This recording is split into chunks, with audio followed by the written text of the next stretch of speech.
Hiya. Hello. Welcome to the Geeky Girls Knit Podcast. I'm Cece, also known as Java Pearl. I'm Dammy, also known as Dammy's Doodles. And we're glad to have you today. Today is Wednesday, the 23rd of May, 2018, and this is episode 295, in which knitting horrifically attacked, or something like that. Who knows? Might come up with another title, because you never know what we're going to say. We'd like to say a big welcome back. We love you guys. To all our returning viewers, and a big hiya to any new viewers. Thanks for giving us a shot. We hope you enjoy the show. Dammy, we had a lot of people introduce themselves in the Ravelry group this week. Also, let me say, because I figured this out. They changed something in the Ravelry thing, where if you put a plus sign in your post, it like cuts out the rest of the post. It doesn't post it. But if you put the slash that goes this backslash, the one that's on the up and slash. Yeah, the one that's on the up and down key. If you put that before the plus sign, then it will put your whole post. It's probably because the plus sign is used for some new formatting. Yeah, because somebody, I can't remember who it was, one of the people who introduced themselves this week posted, and then she was like, my post only posted like 2 lines. What's going on? And I was like, I wonder, and I found it and fixed it. So, the more you know. Okay, Dammy, people introduce themselves, so why don't you give them a shout out? Okay. Mary, who is my rain shadow from Washington. Chantel, who is Sean MC from Western Australia. Jeanette, who is Lady Wiggin from New Jersey. And Helen Louise, who is Helen Louise MCC from California. Welcome. Thanks for introducing yourselves. We really appreciate it. So, Dammy, if somebody is not a member of our Ravelry group, what should they do and why? You should join and introduce yourself in our introductions thread, because you'll get a shout out on our next episode and to be able to participate in all our owls and giveaways. See, I just screwed up again. You guys, knitting is just a beast this week. Okay, I'll fix it when we pause right here, because we have a lot to talk about, so we really should get started. Here we go.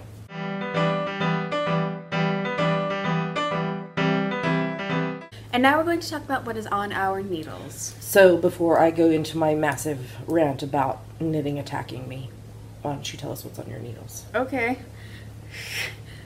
You looked slightly terrified. I didn't know why you were saying that. I was just going to start saying what's on my needles.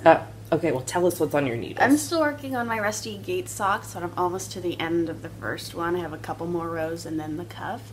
This is the French Vanilla Cappuccino Socks pattern by someone. It's on US 1.5, 2.5 millimeters, and the yarn is Sarah's Texture Crafts Donegal 4-ply in the Rusty Gate colorway. I love the Tweety bits.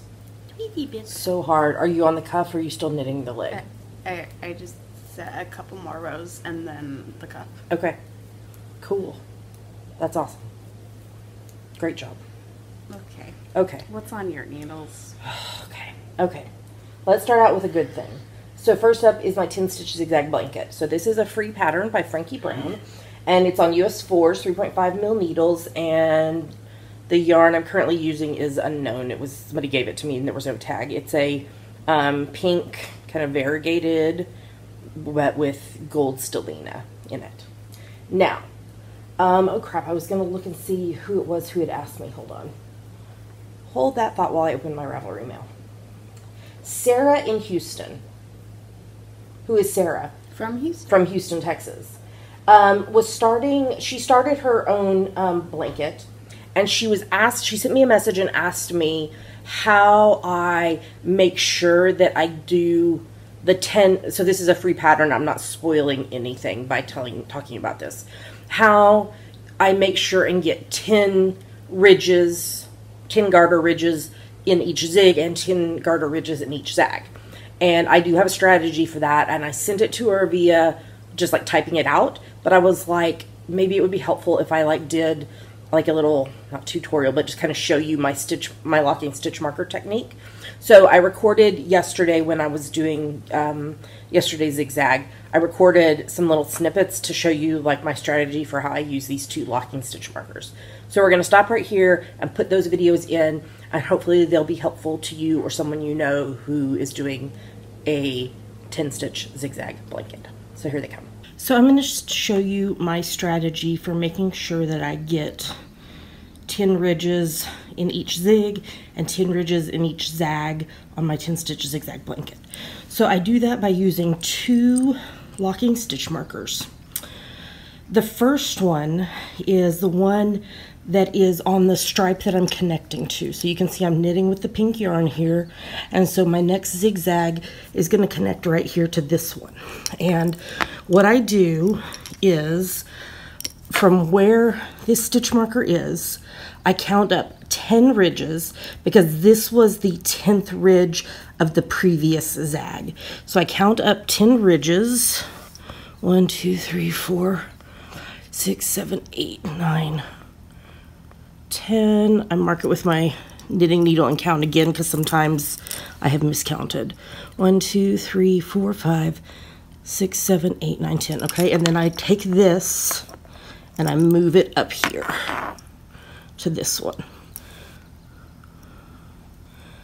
So now I know that when I connect my final ridge below this ridge right here, that is going to be 10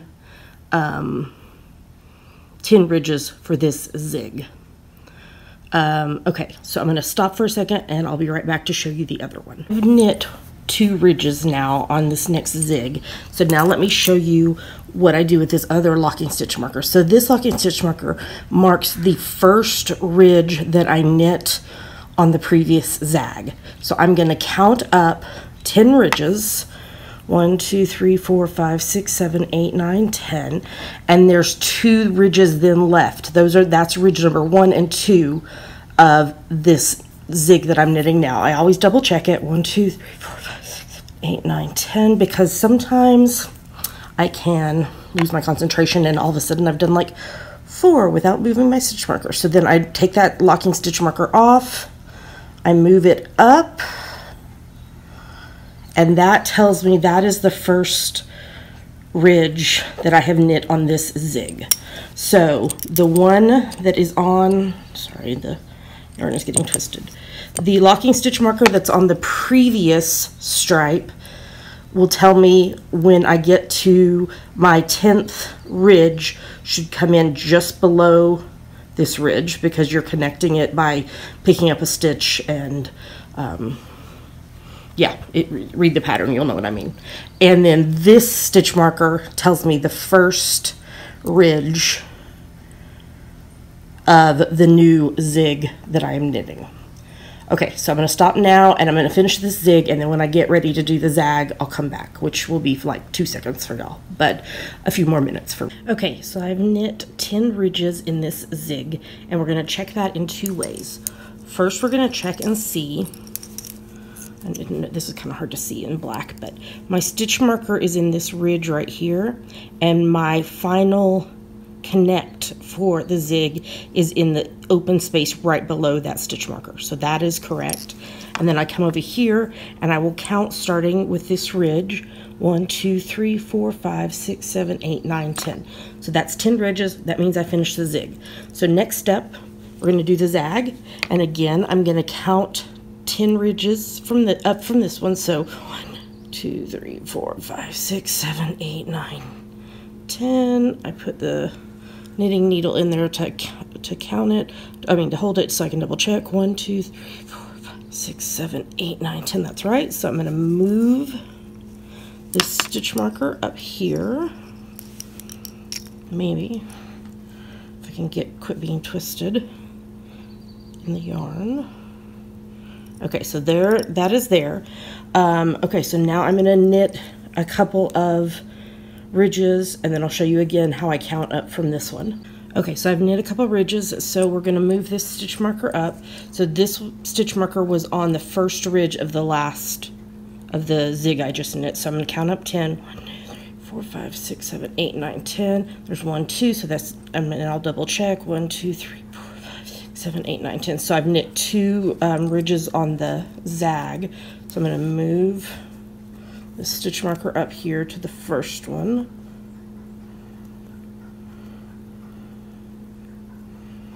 Maybe course, it doesn't want to do it correctly when I'm recording. So now I've done 2 ridges of the zag, so I am going to do 8 more ridges and then I'll be back. Okay, so I've done 10 ridges of the zag, and so I'm going to double check. First I check by seeing that the final ridge, I picked it up just below the stitch marker that is marking this ridge. So that's correct, and then I double check it here by counting up 3, 4, 5, 6, 7, 8, 9, 10. So that's 10, so that means I have done a zig and a zag. And that's how I keep track to make sure I get 10 ridges in each zig and 10 ridges in each zag. I hope that is helpful.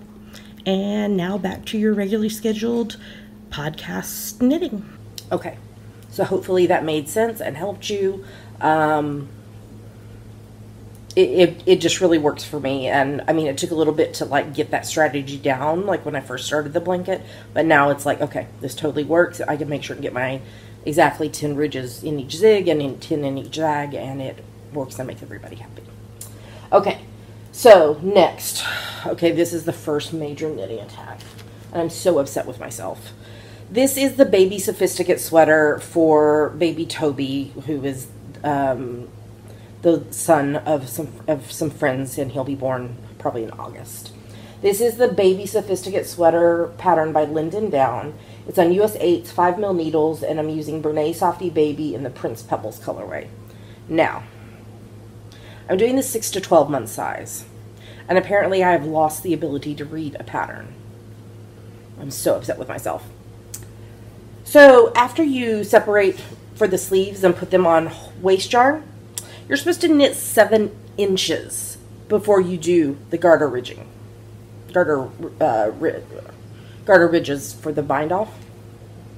I did 7 inches from the cast on, and then I went ahead and picked up all the stitches and did the button band and shawl collar. What the crap? So I'm going to have to rip out the button band and shawl collar, rip out the garter ridges, and knit like 4 more inches, and then redo all of that again. What the crap? And I didn't realize it until I was working on another baby sophisticate that I'm going to show you in a minute. So there is one knitting attack for the week.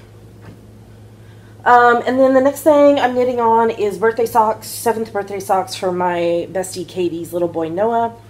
I'm using my French Vanilla Cappuccino sock pattern and just not putting a heel in. I'm just making them tube socks so that they will grow with him for a little while. 56 stitch is what I'm doing for him. I'm on US 1.5, 2.5mm needles on my Zoom needles, Hiya Sharps, the 9-inch circulars. And this is Patton's Croy sock in the blue striped rag colorway, which is the same colorway that I did for his brother Izzy's socks and their dad Jeremy's socks that they received on Monday.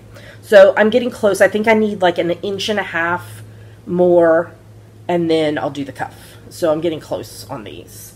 They're just really good mindless knitting project in my super cute little Fish Stitches kitty bag, and that one's pink right there. And then, okay, so now I'm working on another baby sophisticate sweater, and it was supposed to be for my friend Melissa's baby girl Clara.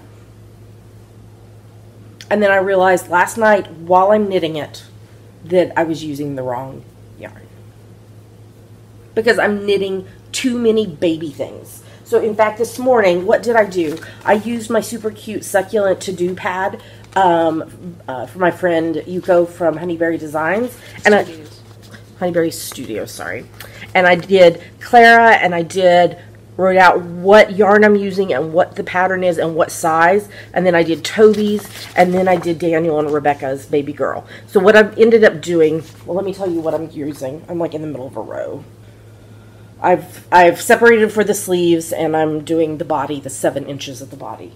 Again, this is the Baby Sophisticate Sweater by Linden Down. I'm on US 8's 5mm needles, and this is Brene Softy Baby in the Princess Pebbles colorway. So this is going to be for Daniel and Rebecca's Wheat Lass. So what I did, because what I was going to do is to use the Princess Pebbles for the newborn size stuff for both Clara and Daniel and Rebecca's baby, and the pink rainbow, pink rainbow colorway for the 6 to 12 month size stuff. So that's what I'm going to do for Clara. But since I'm like already a huge amount of the way through the sweater, I'm switching. I'm going to do the Princess Pebbles for the 6 to 12 month stuff for Daniel and Rebecca's baby, and the Pink Rainbow for the newborn stuff. But that also means I have to go find buttons for this baby sophisticate, because the buttons I bought for the Pink Rainbow yarn don't work with this colorway of yarn. Knitting majorly attacks me this week. And then Stash Dash hiatus. I've got a couple things in Stash Dash hiatus. So Stash Dash is a competition against yourself for how many meters of yarn you can knit, crochet, weave, spin from, what's the dates? It starts this Friday, the 25th of May, and runs through the 27th of August. And it's hosted by the Knit Girls podcast. And if you finish a project, if you do at least one row of knit, crochet, weave, spin on a project and finish it, then you get to count the entire yardage of the project. So I have a whole huge queue of, I think everything is baby, of baby stuff that just needs like a row and bind off to finish. Which is why I think my brain has gotten so confused on all this, because I have all these freaking unfinished projects. And it's just messing with my brain. So I've got 2 of the new Pattern by Tin Can Knits, the beloved bonnet pattern, into Stash Dash hiatus now. They're both for baby Clara. And they're both on US 6's 4mm needles. I did the newborn size, I did the baby size in the Brene Softy Baby Pink Rainbow colorway. And this is so cool because you start with the I-cord, and then you do the I-cord, and then you knit up, and you do these increases in short rows, and then you decrease in short rows back down, and then do the other I-cord. So there's the baby size in the Pink Rainbow colorway, and this is the newborn size in the Princess Pebbles colorway. And they're so cute. I have these little pieces of paper that tell me what this is and what size needles and what I'm supposed to do to finish these. So is that not adorable? And they have all the way from newborn up to adult sizes of this. My friend Mel doesn't watch this, but I totally think one of these, watch our podcast, but I totally think one of these would be adorable on her, so I might like knit it for her birthday or something. The same Mel that did the photos shoot for our Tickle Pink book. Okay. Next week it's going to be like all the finishing, because I'm going to have all these baby things that are in Stash Dash hiatus finished. Like Friday, my goal is to like knock out as many of them as I can, so I can just be like, okay, brain, you can actually function and figure out what the crap you're working on now. Because there you go. When knitting majorly attacks, which I purloined from the Knit More Girls podcast. And purloined is also a segment of the Knit More Girls podcast. The more you know. Okay, that's everything. We should move on to the next segment because I've been rambling for years now. Here we go.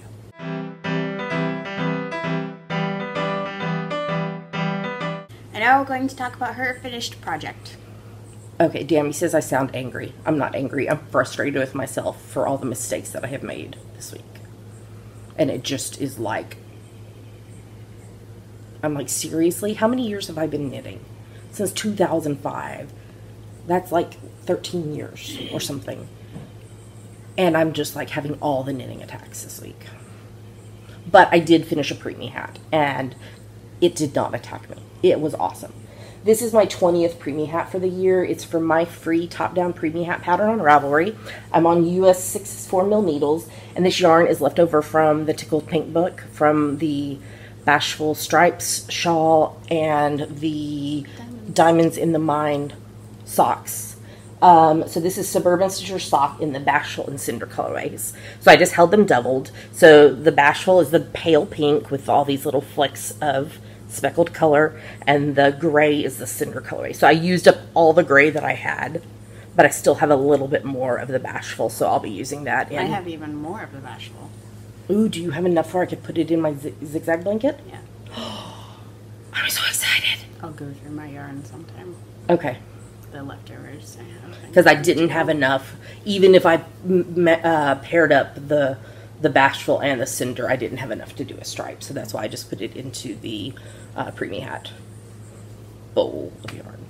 I have a zigzag huge project bag, Winnie the Pooh bag, that Sam of Knit Run Dig Project Bags made for me, full of yarn for the zigzag blanket, and then I have a bowl for like all these little leftover bits that I use for preemie hats. There is other yarn on the shelf that I also use for preemie hats, but I have this bowl because they were just like exploding everywhere on my shelf.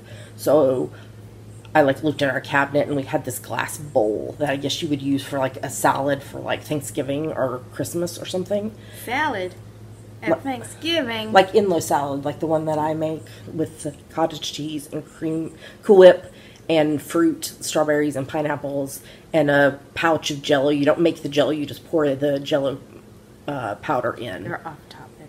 I am so off topic, but it's so freaking good. But that's what like this bowl is. That's what you would put the Inlo salad in to take it to Thanksgiving or Christmas or some other family celebration. You put the yarn in a bowl. So I put all the little bit of scraps of yarn in the bowl so I can use them for preemie hats.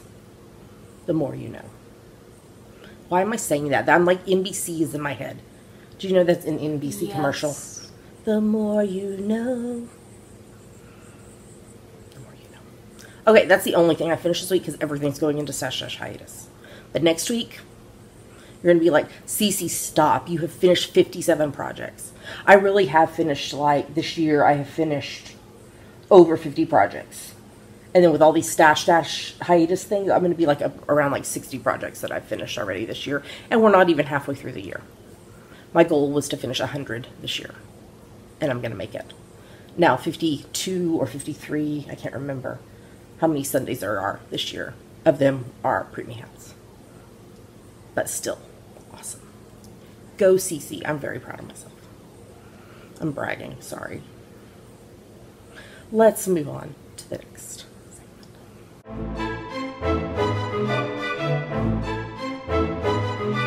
And now it's time for our favorite part of the show, Yummies. What are Yummies, Tammy? Yummies are our current favorite things, things we like, things we want to talk to you about. Yummies. And we have a very special Yummy that came in the post this week. And the Hubs and Dammy were like, what? Why? And I'm like, because she's awesome. So Carmen, who is MV Knits on Ravelry, and I'm pretty sure that's her name on Instagram as well. She like PM'd me last week and was like, hey, can I send you some New Mexico green chili sauce? And I was like, heck yeah. It has been years since I've had New Mexico green chili sauce, and I love it so much. And so I'm thinking, oh, she's going to send me like 1 jar. No, she sent me 3 jars. So, no, 2, look at this card. It's going on the wall as soon as we finish podcasting because it's so freaking cute. And she wrote us a sweet note and like told me about like what she makes with it. Like sometimes she serves it with ground beef, diced potatoes, and onions seasoned with cumin and oregano. But you can use it for green enchiladas too. And her friend in Virginia does a chicken breast in a crock pot, and then she seasons and shreds it, and then once the chicken is cooked, adds the green chili sauce, and then does like a taco bar with it. But she says also they add it to just about anything, including scrambled eggs. I like green enchiladas. Our saying is, quote, if you add a little green chili to that, you'll be in business. Smiley face. So she sent us, this is Wex Authentic New Mexican green chili sauce, a full belly tradition since 1991, and this is made and distributed from Albuquerque, New Mexico. Albuquerque. Albuquerque, because I went to. It has gluten in it. It's okay. We'll make an exception, because I went to like I think pre-K and maybe kindergarten in Albuquerque. Albuquerque. And we had to learn how to spell Albuquerque. And so now I know how to do it Albuquerque because I had to learn that when I was little. You mean Albuquerque. So yeah. New Mexico green chilies. Oh, I'm so excited. Yes, green chili enchiladas. I want enchiladas now. Me too. We'll add it to the next meal list week. How do you? I know how to make it. Okay. So normally I don't. When I make enchiladas, y'all are just getting all the random stuff this week.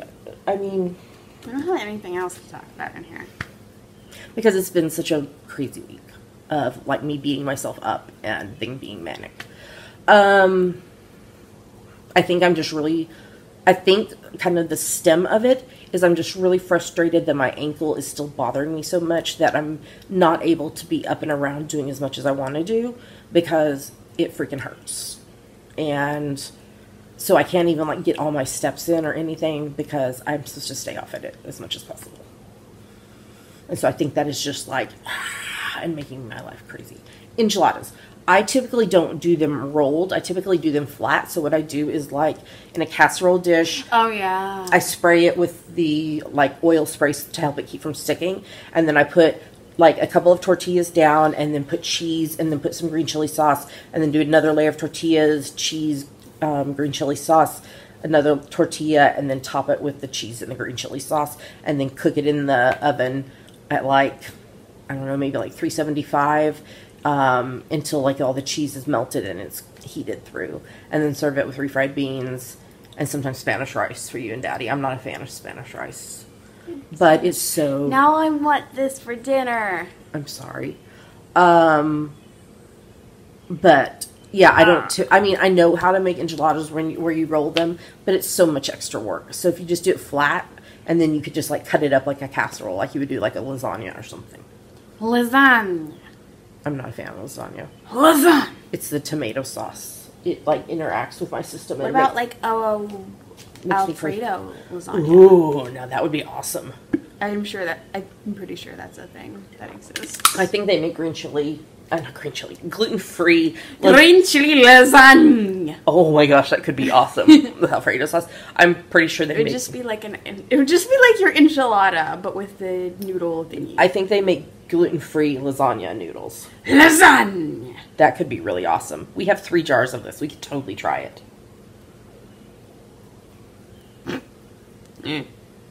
So thank you, Carmen, for, like, blessing our lives, because literally the box came and I was like, oh my gosh, this box is really heavy. It's really heavy. I was like, gosh, like, how big is this jar of green chili sauce? And I opened it and the hubs and Debbie were like, oh my gosh, that's a lot of green chili sauce. Hi!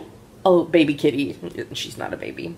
She's a baby. She's 25 years old. Baby. Hi, baby. You want to come be into podcasts? You want to smell my foot? You want to be into podcasts? Come on up. Come on. Come on. No. Oh, she hears the birdies outside. Her nemesis, Rocky the squirrel, might be out there too. And his twin brother that appeared this morning. But Bullwinkle Moose has not come yet. No, he has not. And the hubs keeps trying to spoil my fun and is like, there's, like, a ton of squirrels around here. It's not just the same squirrel. And I'm like, no. It's Rocky the squirrel that has come to be Pink's nemesis. I think we're all done with Emmys. Did she just jump and put in my desk chair? If we finish this segment, we'll go find out. Let's talk about... Thank you, Carmen. Oh, no, she didn't. There she is. Thank you, Carmen. We really appreciate it. Love. Okay. Let's talk about GGK Crafty. Yeah. So, Dammy, what did GGK Crafty bad? It stands for Geeky Girls Knit Crafty Photo a Day Challenge. We have a list of photo prompts for each month. So you take a look at the prompt for that day, take a picture related to it, and post it anywhere you like. But we pick our favorites from Instagram. That's right. And I didn't post it yet, but I did the June list yesterday. And it is almost all things inspired by our summertime and the living is easy. Ow.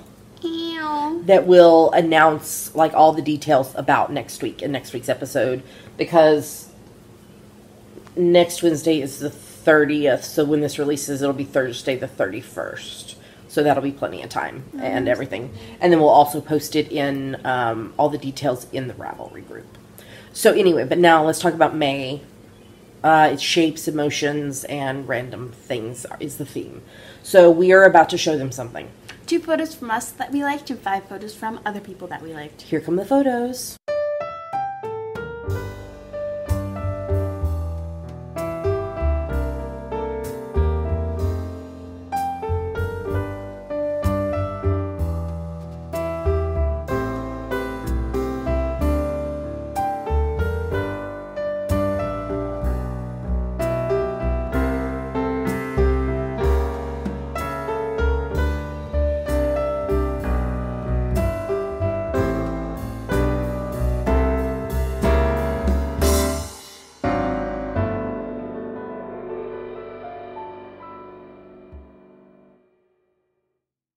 So those are our favorite photos. Great job, everybody. It's never too late to join in. Take a look at the prompt for the day. I can't remember what today's prompt is. I looked at it earlier. Blue. I'm blue. I'm so blue, blue, blue. The Kitty Project bag is blue. It is blue. So you interpret the prompt however you want. We're very cheater-friendly on this. We're not so cheater-friendly on whips in our owls. But cheater-friendly on this. You take a look at the prompt. You take a photo related to it, however you want to do it. You post it on Instagram. Make sure in your caption you use hashtag GGKCraftyPad because that's how we find it. If you have a private account on Instagram and you are participating in GGK Crafty Pad, you need to PM Dammy's Doodles on Instagram so that she can make sure and follow you because if you've got a private account, we can't see your photos. Mm-hmm. And Dammy's in charge of that part. So make sure she is following you. Yeah. Oh, I forgot to talk about my new watch band. That's another yummy this came this week. How freaking awesome is this? It's beads and like gold, which I'm not a huge fan of gold, but I like I think it works together. So it's instead of being a either a magnetic or like a silicone band closure, this is a stretchy. So you just slip it on. There you go. On my Fitbit. Ionic. There you go. Well, with that, we have a bunch of TV finales, season finales to share our thoughts about, including some cliffhangers. So let's move on to the next segment.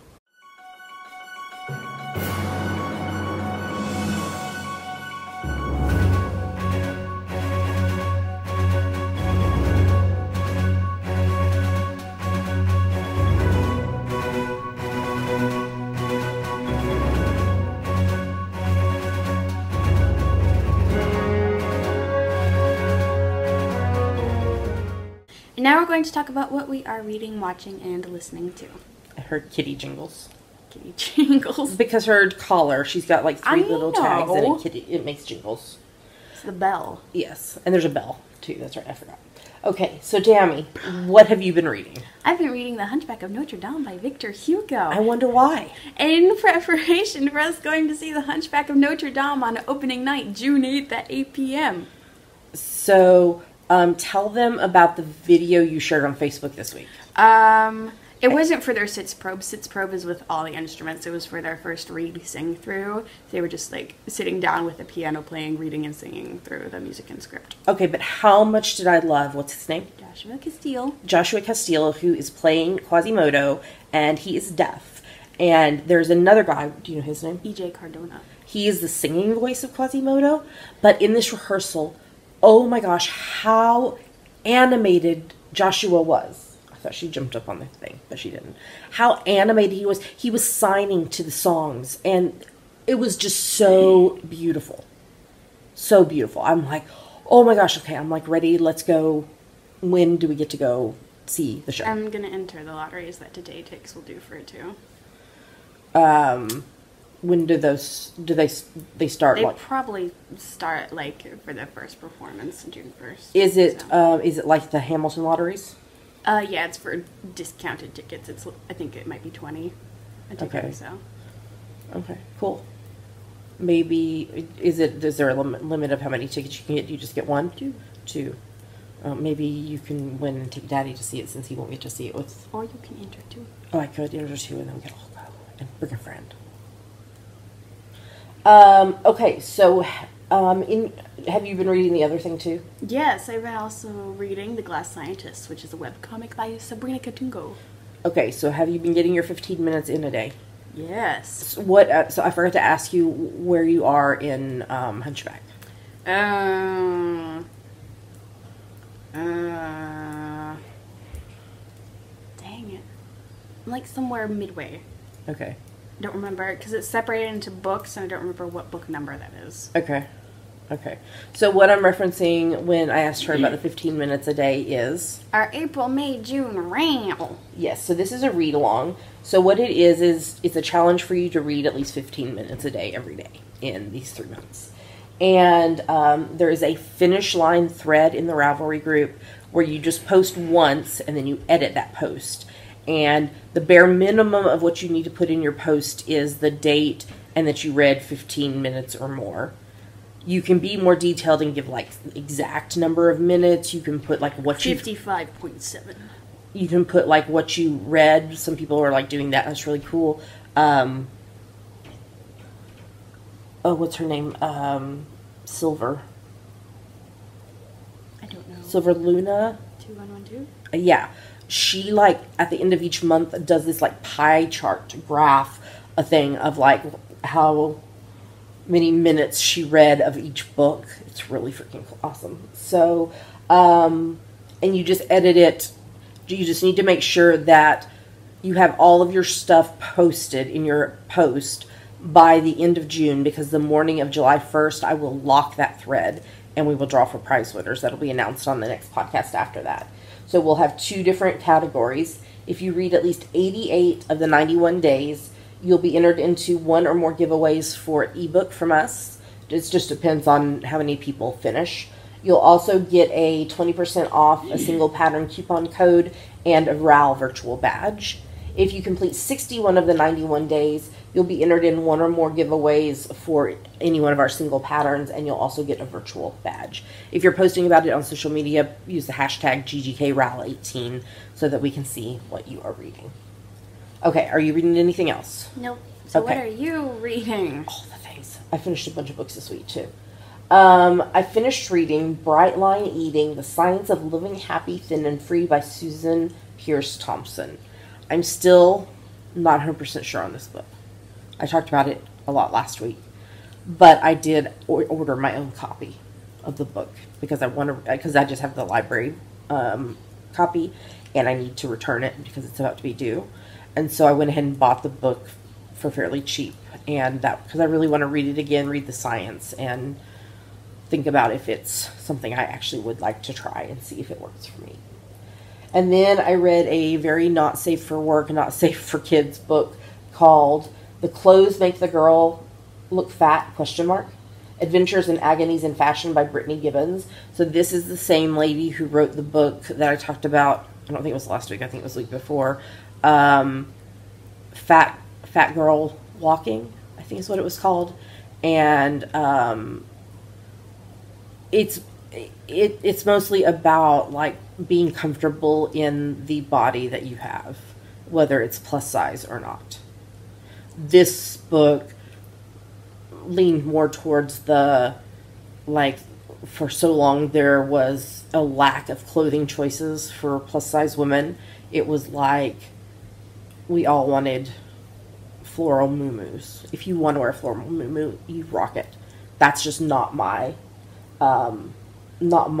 choice. But then, like, how things have been changing.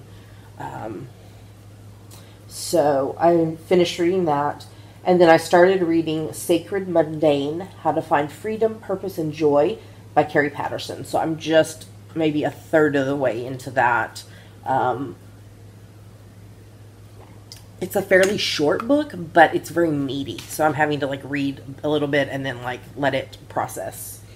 Now, fiction-wise, I'm still rereading Harry Potter and the Sorcerer's Stone, or the Philosopher's Stone, depending on what country you're in, by J.K. Rowling. And then the Hubs and I are listening to the episode of the Harry Potter and the Sacred Text podcast that goes with that chapter.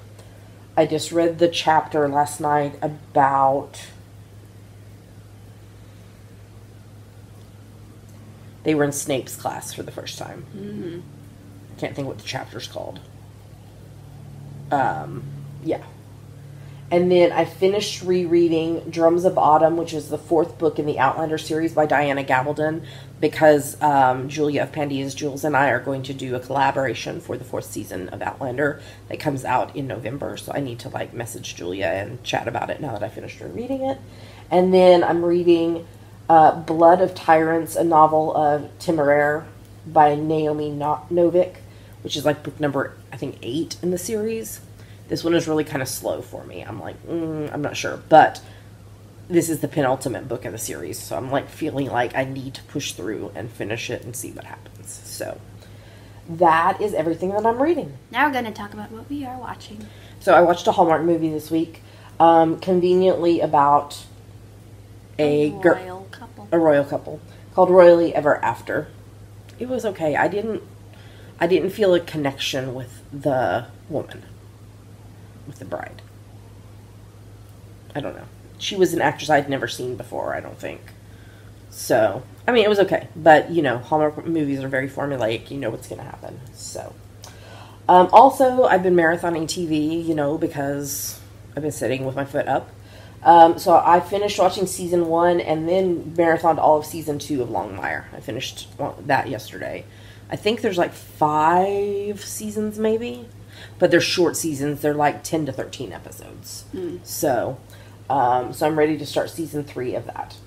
Do you want to talk about the next one? We are watching season 3 of Supergirl. We only got last week's episode in, not this week's. We were right about all 3 world killers being inside Rain. Wano came back to help. They used kryptonite to stop Rain. Lena doesn't trust Supergirl. Girl took the journal of the Kryptonian cult guy and ran. Does it have something to do with how to stop the world killers? Whoa. Maybe. Maybe. But the episode this week is not the finale. They've still got a few more to go, I think. Because it started later, didn't it? I think so. Yeah. Okay, NCIS season 15, everybody's dealing with Abby and Reeves being gone. Abby by choice, Reeves not by choice. It was so touching when Ducky brought the picture of Reeves and Bishop to her. Yeah, tears. I think this week's episode that was like just on last night is the season finale. The Hubs and I are watched the season 4 finale of NCIS New Orleans. Dwayne was cleared of all charges because there was a character assassination plot thing. This was a 2-hour special. Ooh. 2 episodes in one. LaSalle's family's business is in trouble with the IRS. And then, the very end, Dwayne was shot. Will he survive? Of Cliffhanger. course he will. He was like shot 3 times in the chest. He'll be fine. And so now we have to wait till the fall to find out. He'll be fine. Hubs and I are also watching season 4 of The Flash. I think last night's episode is the finale. I can't remember though. All these shows that we watch. Barry destroyed one of DeVoe's satellites, but DeVoe still made it work. The Enlightenment has begun. Caitlin had Killer Frost in her as a child. But how? Because she thought it was because of the... radiation? Yeah, the... What is the thing? Speed. No. The building that they're in, the explosion. I don't know. Tower? No. Star Labs? It's Star Labs, but I can't think of what it's... Because there was that explosion, and that's what caused all this to begin with. I don't know. But so how did she already have Killer Frost in her before the explosion? It's because like she the was Hulk. Because she was an adult when the explosion happened. And she had this flash, this memory of Killer Frost. They vibed back. Ramon helped her. Vibe. Yes. Good vibes. Okay. You want to talk about the next one? We watched the season 5 finale of The Blacklist. The bones in the bag are Triple R, the real Raymond Reddington. 57 exclamation points. That's not 57. That's a lot. So, the one we know is a fake. And now Liz knows and is going to get him with her sister.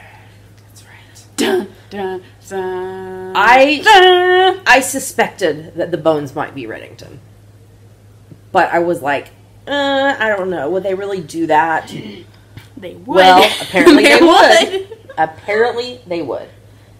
Okay, I need to talk about the next one just because. Oh, okay. Okay, Colony Season 3. The aliens are freaking robots. They're machines. And they came to Earth. They think they're Earth's allies to try to save us. We're going to work together to save them from... We? Yeah, we like the... Mama, there are no aliens. The aliens and the humans. The machine aliens and the humans. Because this is all set in present day. Like, they're up in Seattle area right now. I mean, the robot aliens could be, like, on the peninsula or something. But they're going to work together to fight this other alien that is coming to try to kill the humans and the machine aliens.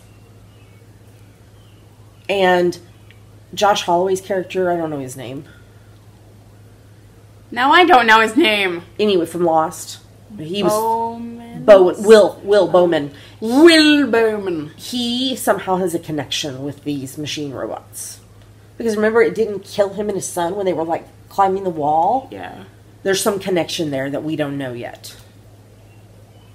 Maybe he's their, like, I don't know, chosen one. Yeah. I don't know. What is the word for that? Rise up. What is the word for that? Their chosen one? Their dignitary... Ambassador? Ambassador, I don't know.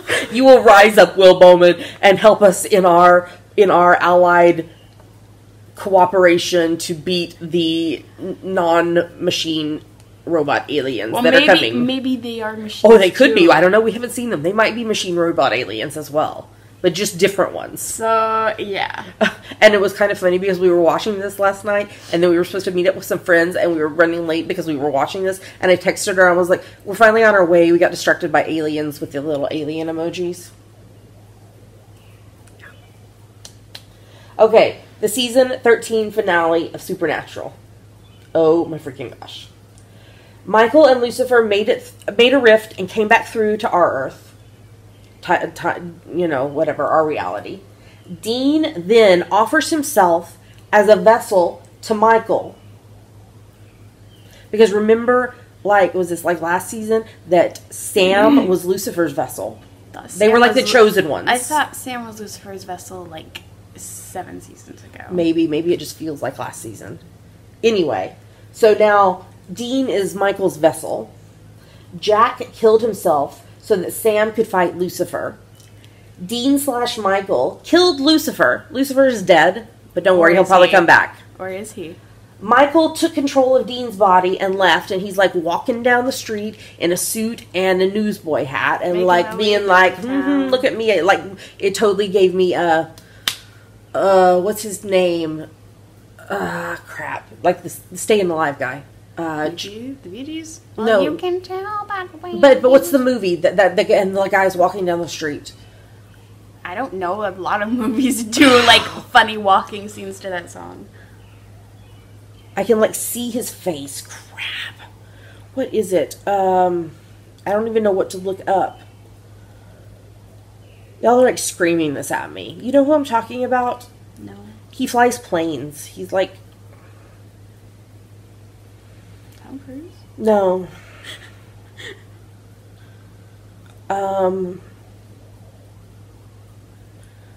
Crap. Okay, we're asking Google. Staying Alive. What I should do is I should go to Wikipedia and look up the song Staying Alive and then look and see what movie it's been in, because once I find the movie, I can then find the name from Saturday Night Fever. Oh, yeah. What is his name? John Travolta. John Travolta! John Travolta flies planes? Yes, he has planes. I'm pretty sure. Hold on, let me ask him. Okay.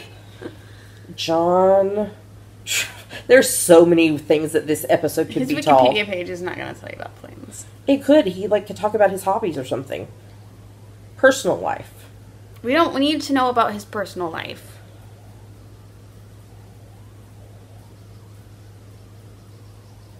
He's a pilot. See, there he is. He's in the cockpit of his Boeing 707. Travolta flies planes? He owns 4 aircraft. Why? A Boeing 707. It doesn't say the other ones. Does he own 4 Boeings? I don't think so. Boeings are massive. Oh, he donated one of his 707s to the Historical Aircraft Restoration Society near Wollongong, Australia. 707s aren't that old. It was an ex-VHEBM. Well. Yeah. And he was inducted into the Living Legends of Aviation. Can we stop talking about John Travolta now? Yes. But anyway, Dean/Michael walking down the street, and it was the whole Staying Alive John Travolta vibe. And then, sadly, Wayward Sisters isn't getting made into a show. I'm very disappointed with CW about this because it was going to be the most freaking awesome show with Jodie as the lead. And I'm very sad about this. And I think Netflix or Amazon should pick it up and make it into a show. I'm sorry. We should do what do you call it? I'm sure there's already a petition. A petition. I should look for a petition and sign it. Okay, and then there was the whole Arrow season 6 finale. Quentin was shot and died in surgery. Dammy, like, comes in the room, and I'm sitting here, like, sobbing, watching Angel. Arrow. It's been a long time since I watched Angel. Arrow. And then Oliver turned himself into the FBI to get immunity from everyone else. But Diaz... For everyone else, not from. Or for everyone else. And Diaz survived the fall into the river, so he's not really dead like we thought he was. Crap, what's going on? Okay, I started watching series 3 of Humans. 1 year after the upload went out to all the synths. 110,000 people died. How? In the chaos of all this, like from random things like there was car accidents and synths walking away from their jobs or whatever, and and then now there is a new kind of synth that was created that is supposedly not oblivious, unable to be affected, there's another word, by the new upload. Immune from the new upload. So, why don't you talk about the next one, because I've been talking like a long time. We watched the season 3 finale of Blind Spot. No, I don't think Zapata was working with Roman. I think she was. I don't think so, because Blake turned against Roman. That's true. At the end. So That's now true. She's working with Blake. Yeah. Crawford is dead. Is dead. Crawford's dead. Weller was shot and might not survive. And Jane is losing her memories because of the serum that was used to erase her memory. And Roman was researching a cure for both of them. And now Jane thinks she's again undercover in the FBI, working for Shepard, and that she married Weller to get information under their skin. Yeah, to infiltrate the FBI. So, but they're gonna fix this. We'll find out fairly soon. She's not gonna keep being secrets. Well, we have to wait till next season because that was the finale. And then the husband and I watched the season 9 finale of NCIS LA, another 2-hour thing. Sam got shot in the leg. Oops. Because of the team, Mosley got her son back, but Hideko was burned alive, maybe. What? We don't know for sure. Who's Hideko? She's another agent. She came when Mosley came. And Hideko, when they figured out that, what's his name, had the son. I can't think of what his name is. I don't know what his name is either. She, took off on her own to try to rescue Mosley's son. And Sam, Callan, Deeks, and Kinsey were in a vehicle that was hit by one of those rocket, handheld rocket grenade launcher thingies. I don't know weapons at all. It's like a rocket, they shoot it out of the, big, huge gun thing, and it, went into the vehicle, and the vehicle exploded, and we saw all of them, and they're all, and we don't know if they're dead or unconscious or injured or what. They're all alive. You never know. Worry. You never know. Are they alive? To be continued, ... That's what it said on the screen. To be continued. Ellipses. It's called an ellipsis. ... And then I'm watching season 4 of Good Witch. They were having a family weekend at the beach house, and Nick and Grace are getting along again. Thank goodness, because all the drama. And then we're a little bit behind on shows, so we need to watch S.H.I.E.L.D. season 5 finale. We've got an episode of Elementary. We've got an episode of Supergirl.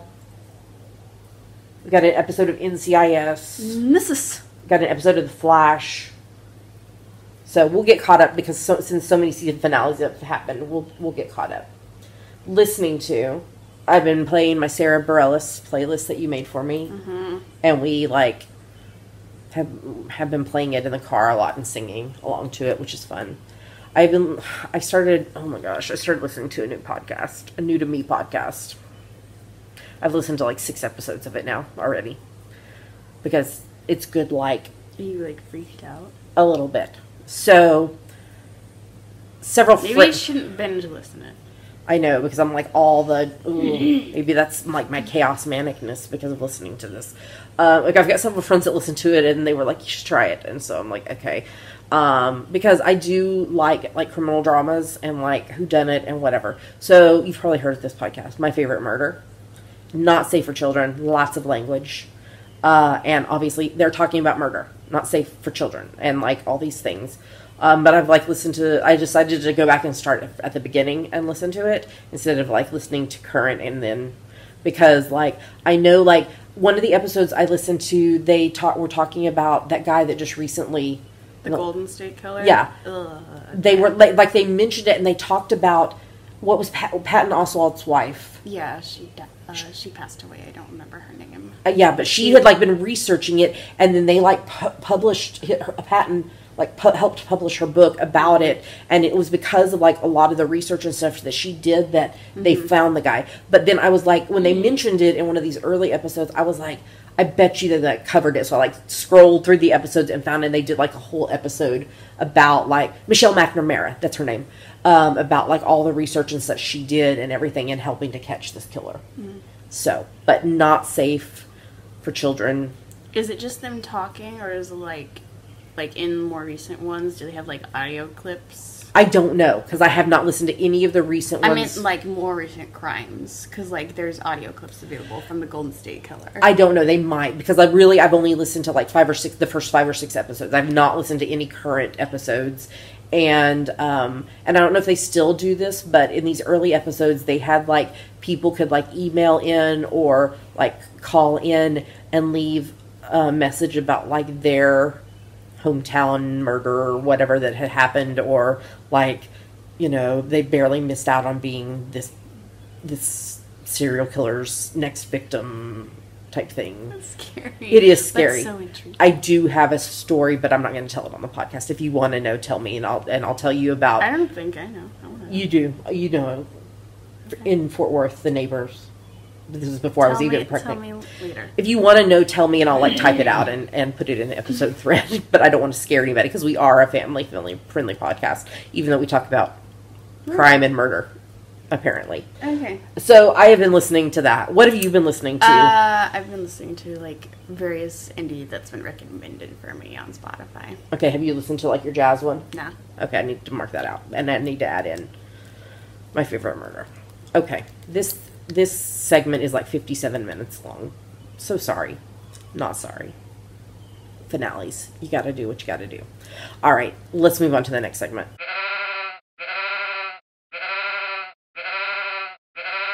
Now we're going to talk about our March, April, May Sheepy Spring Owl that only has like a week left. Yes, it ends a week from tomorrow, which is today when you're getting this podcast, if you're watching it on the day that it releases. Yeah. Did you catch all that? So this owl started on the 1st of March and it runs through the 31st of May. It's for any project that you knit, crochet, weave, or spin that you can convince us is related to spring. No whips are allowed. You have to start your project the 1st of March or later and finish it by the 31st of May. Okay, in the FO thread, every project that you post is 1 entry into the giveaway unless, and we're going to keep this rule for the next owl. Yes? I think it's a good one. Yeah.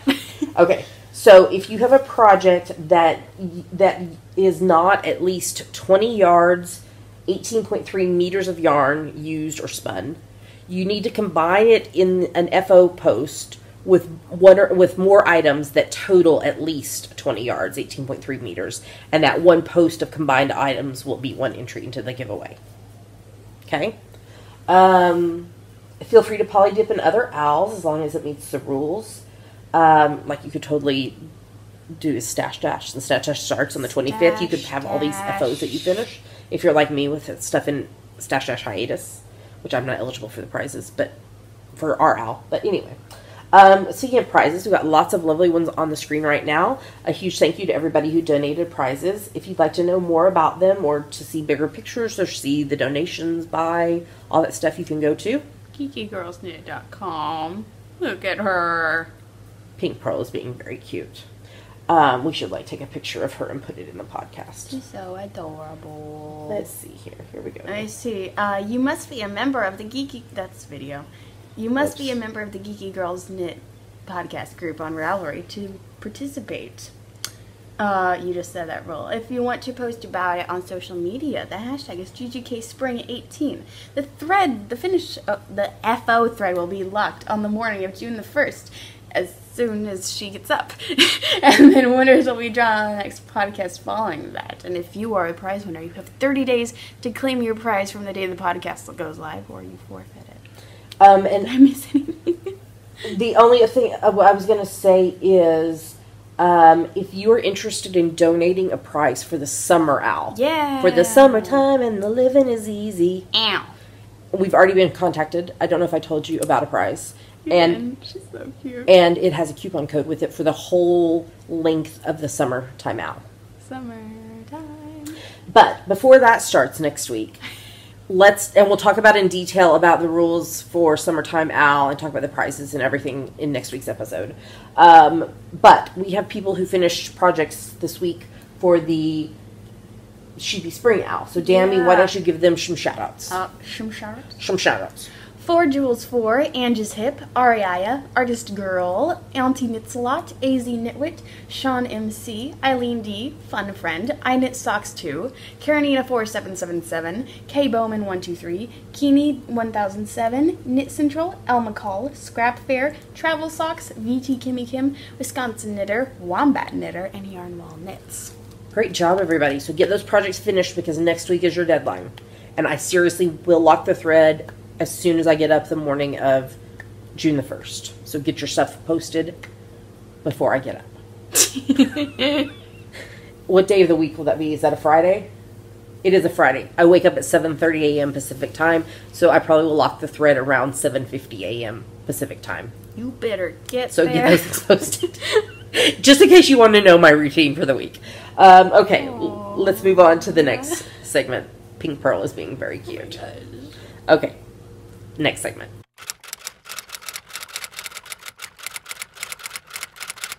And now it's time for Ask the Geeky Girls, a part of our show where you ask us things and we answer them, or try to. If you know that, like, you weren't alive yet, but like, do you know like Johnny Carson where he like holds up an envelope and it's got he says what he thinks the answer is and then he opens the envelope and it has the question? No? Okay. Anyway, this happened. You guys, some of y'all will know that. So, like, before the question's asked, I want to say, like, the answer is tin can knits. Well, you already know what the question is. I know. So you're cheating. I know, but still, tin can knits. But I'll tell you more in a minute. All right. Carolyn, who is Knittin' Nana 68 from Arizona. No, Arizona. Arizona. Says, There's no I before the A. I started knitting in 2004, but have yet to knit a sweater. Been tempted, but recently have been thinking about tossing out the fear and just going for it. Do it. What are your suggestions on patterns, designers, yarn, etc. that will help me learn successfully how to crawl out of my comfort zone? Tin can knits. You're a cheater. Okay, I cheated. Cheater. So the two patterns that came to me instantly by them is Flax and Flax Light. So Tin Can Knits has freaking amazing patterns that go from baby to way plus size, like 3X men's usually, I think, and all the sizes in between. But they have great tutorials. Their patterns are written really well. So I would check out their Flax or Flax Light. Flax Light is the baby, right? Or No, Flax Light is the I think the Flax is lighter like yarn. worsted and Flax Light is fingering, I think. because they all have baby sizes. Yes. But speaking of babies, my suggestion also is to knit a baby sweaters for babies. Make a baby sweater because it's small, it's fast, but you'll learn the construction. Like this baby sweater that I'm knitting right now Sophisticate. is the baby sophisticate pattern, which is an awesome pattern. Down. But you learn the whole thing of like separating the sleeves and then picking up the stitches for the button band and collar and picking back up your stitches for your arm, for your sleeves and all that. So a baby sweater is a great way to like do your first sweater to learn like the different constructions. So like so there's like this because it's a cardigan, but there's also like doing it in the round and then separating for the sleeves if it's a pullover. or that you're doing it steeked. Mm-hmm. There's ones from bottom up that you then separate for the sleeves and then do the yoke. So doing a baby sweater is a really, really great way to learn a construction before you commit to doing a huge, big one for yourself. I'm not saying you're huge, but a baby sweater compared to an adult sweater is there's quite a difference. Another pattern designer that I would recommend is Kathleen Dames. She has a book that came out. I think we actually have it in our prize bin. It's called The Sweater Collection Year One, and she did like a podcast episode for each like section of each of the. I think there's 4 sweaters in the book, and I knit one of them. I think I did 2 of them. I did the pearly pullover. Oh yeah. I think I did another one from the book as well. Anyway, so that's a really great one because she does like this video podcast that you can still go back and watch now, even though it's not like live like that she's recording it currently, but that goes with each like section of the pattern, and they're really great patterns to like start out with. Do you have any other designers that you could think of? Those were the 2 that came to mind really quickly. Yarn wise, my personal suggestion would be to start out with a good commercial yarn versus spending a lot comparably of money on indie yarn that you're not comfortable with the construction of a sweater yet. Yeah. So I would also start with like bigger yarn, like DK and or worsted, and then like try doing a fingering sweater. Yeah. So like I would suggest like you use like West Yorkshire Spinners. They have really good commercial, affordably priced yarn. They're based in the UK, and I miss their yarn. It smells so good. Knit Picks is also a great one for affordably priced but good quality commercial yarn. So something like that, or like if you're doing a baby sweater, do something like the Bernay Softy that I'm using for like these, because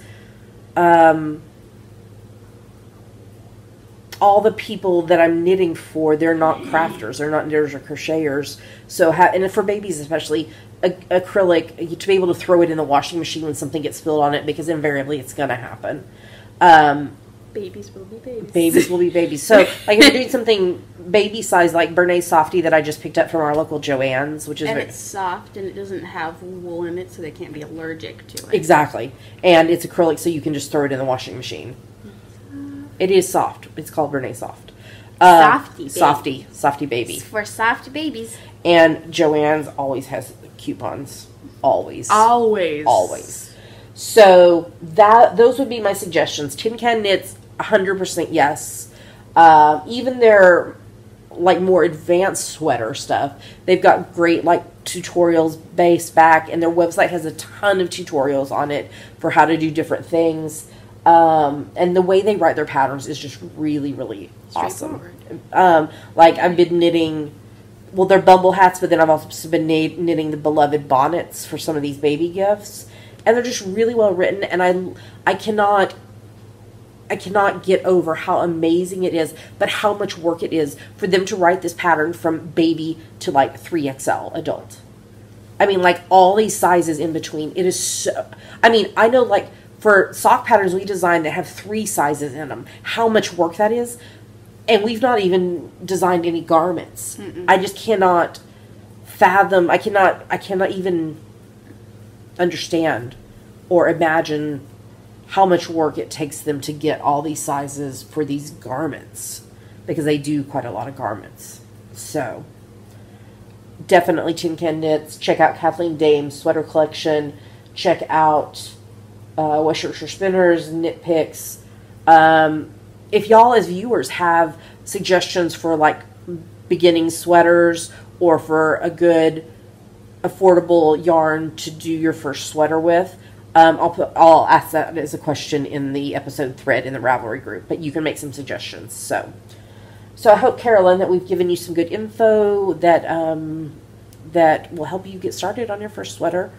Baby ones are great to start with, like we were saying. So So thanks for the question. Hope we got it answered. So, Dammy, if somebody has a question for us, what should they do? Go to our Ask the Geeky Girls thread in our Ravelry group and post it. That's right. All right. Well, we have some prize winners, so let's move on to the next segment.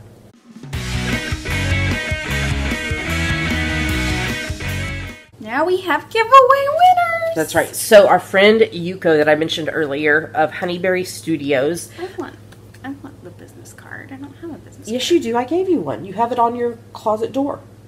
No, I've got the card that says thank you. Oh. Well, I bet we could get a business card from Yuko. I think I have one. I can't steal this one because it goes with the prize. I think I have one on my bulletin board, actually.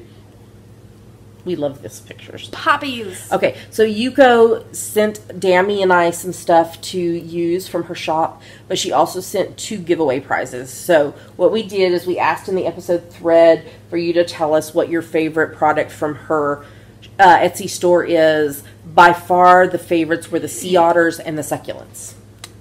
You're in luck today. That's right. So we have 2 bundles of prizes. Each of them has a notepad, a sticker, and a greeting card. So you show bundle giveaway number 1. Number 1. Bundle number 1 has the Sea Otters greeting card and a little sticker. It went sideways in there. And then the Puppies and Sweaters notepad to do list. It's called the Dogs and Sweaters. Yeah, they're in winter sweaters. Yeah. And then bundle number 2 is the succulents. So you get the You're Enough sticker, the You're Enough greeting card, and then the succulent to-do list, which is what I showed you earlier that I was making notes on my mine one. I didn't use the prize one. These are all made of 100% recycled paper. That's right. So there's 2 bundles. There's the Sea Otters and Dogs bundles. There's an animal bundle. The pups. The pups. Oh, the pups. And there's the succulent bundle. So if you are one of the prize winners that we're announcing in just a minute, I need you to PM me, Java Pearl, with your name and mailing address. Although, if you're local and you would like to meet up in person to get your prize, I'd be happy to meet you at Starbucks for coffee to give you your prize. I want coffee. If you're not working, you can come with me. I want coffee. Okay. Does she bring the baby? Yeah. Yeah. Sorry, somebody local won. So, if you are a prize winner, I need you to PM me, Java Pearl, with your full name, mailing address, or tell me if you want to meet up for coffee, and tell me which bundle you want. If you are which bundle your first choice is. Yeah. So if you are the first person to contact me out of the 2, you will get your choice of either the pups bundle or the succulents bundle, and then the second person that contacts me will get the one that's left. All right. Okay. 2 winners. So we have 2 winners. I asked Siri to give me random numbers, and it just happened that they were sequentially. It was funny. It made me laugh. Okay, so who is winner number 1? Number 15, Keeny 1007.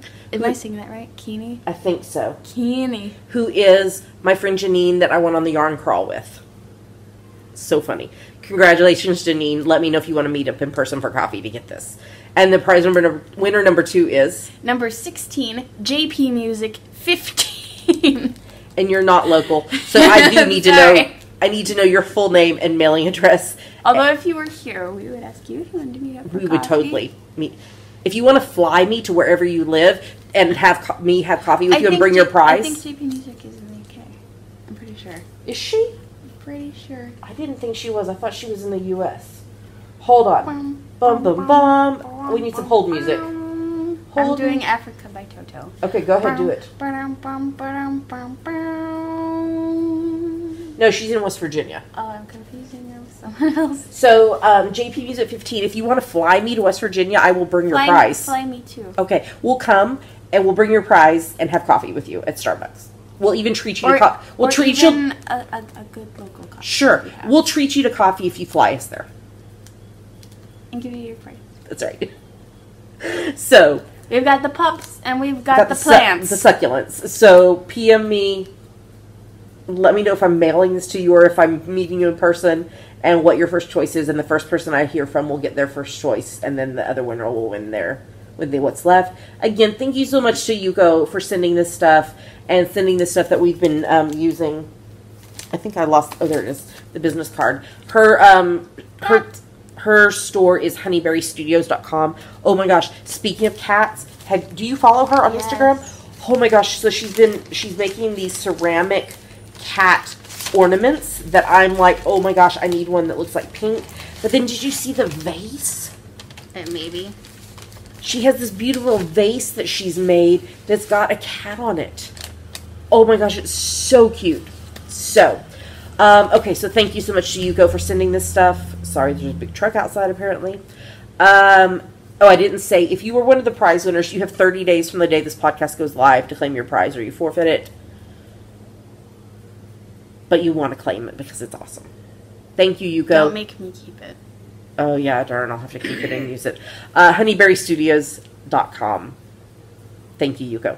Congrats, winners. All right, let's move on to the next segment.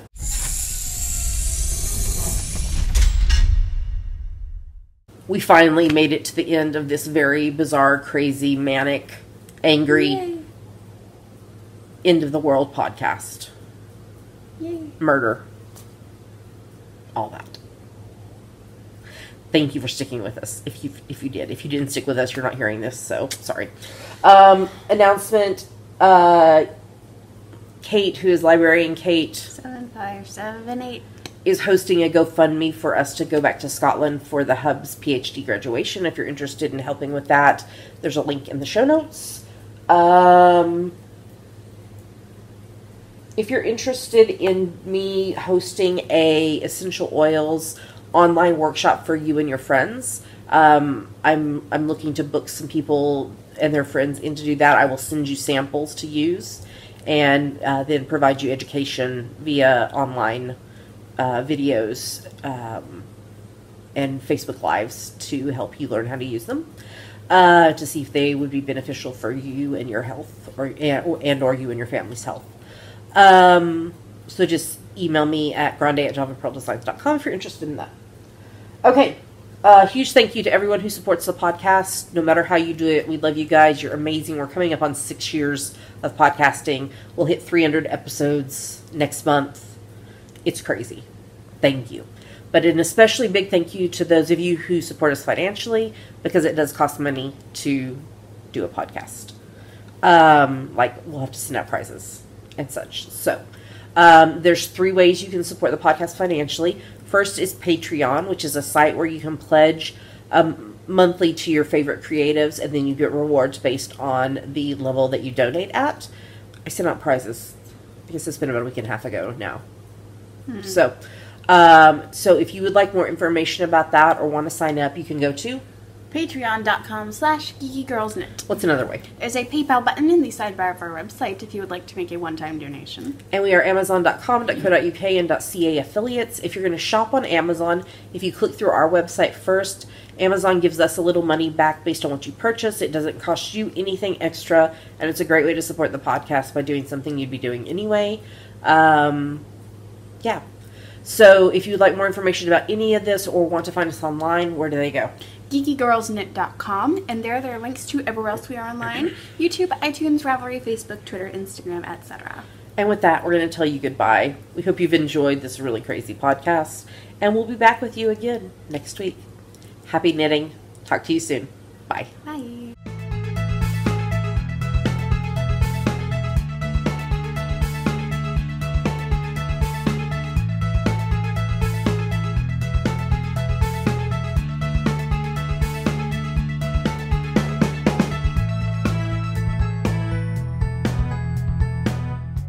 I know this episode, I don't know.